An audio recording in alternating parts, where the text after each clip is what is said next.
Renz Abando handa nang sumabak muli sa mundo ng basketball competition. Saang liga kaya mapupunta sila kay?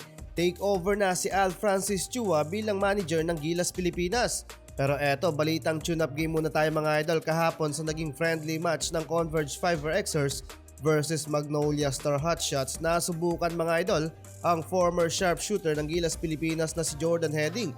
Pero tinalo sila mga idol ng mga bata ni Coach Chito Vic Dolero kung saan up by 7 points ang Magnolia. Final score 100-107.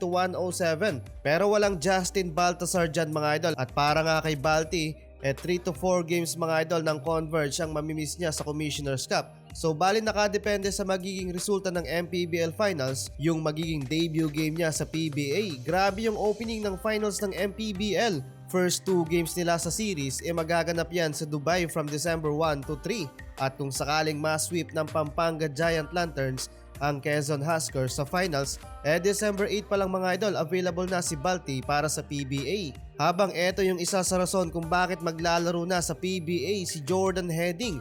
Kung maalala nyo nga mga idol noon, hirap makuha ng Gilas Pilipinas itong sharpshooter sa time naman niya ni Coach Chot Reyes.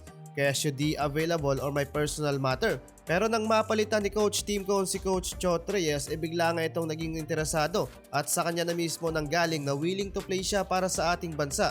Recently nga mga idol naglabas din ng pahayag ang management ng Converge na willing silang magpahiram ng players para sa Gilas Pilipinas. It's either si Justin Baltazar or Jordan Heading yan mga idol.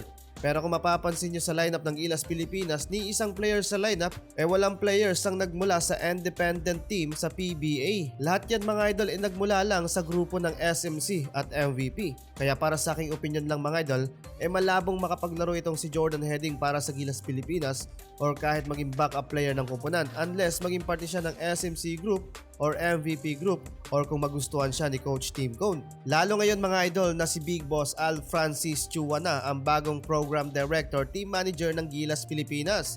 So medyo 50-50 yung chance ng ibang player na nasa labas ng PBA or SMC at MVP group na makapaglaro sa ating national team unless may ire-rekomenda at may nagustuhang player si Coach Team Cone. Pero sa aking opinion mga idol, okay na okay itong si Al Francis Chua para sa Gilas Pilipinas dahil isa din ito sa nagbibigay ng boost at nagpapataas ng moral sa mga players, lalo kung pinagmumura na ni Team Cone ang roster kung hindi ma-execute ng maayos ang gusto ng head coach. Samantalang kamusta kaya si Renz Abando? Fit to play na daw mga idol sila kay at ready nang maglaro sa competition. Pero ang tanong mga idol, saang liga kaya maglalaro si Renz Abando? Wala pang klarong balita mga idol kung saan nga ba ito maglalaro dahil kung mapapansin nyo dito sa Asia nagsimula na ang mga liga at wala pang pinirmahang kontrata sa kahit anong liga or kuponan sila kay. Pero alam nyo ba mga idol, hindi lang pala sa Japan at Korea nakatanggap ng offer sila kay. Nagkaroon din ito ng offer mula sa European League na kasalukuyang nandun naman si Terdy Ravenna at meron din itong offer mula sa Dominican Republic. So expected mga idol na mid-season magbabalik basketball competition na din si Abando. Pero kung sa PBA mga idol, mukhang malabo yan dahil hindi rin ito naging interesado na magpa-drop sa PBA.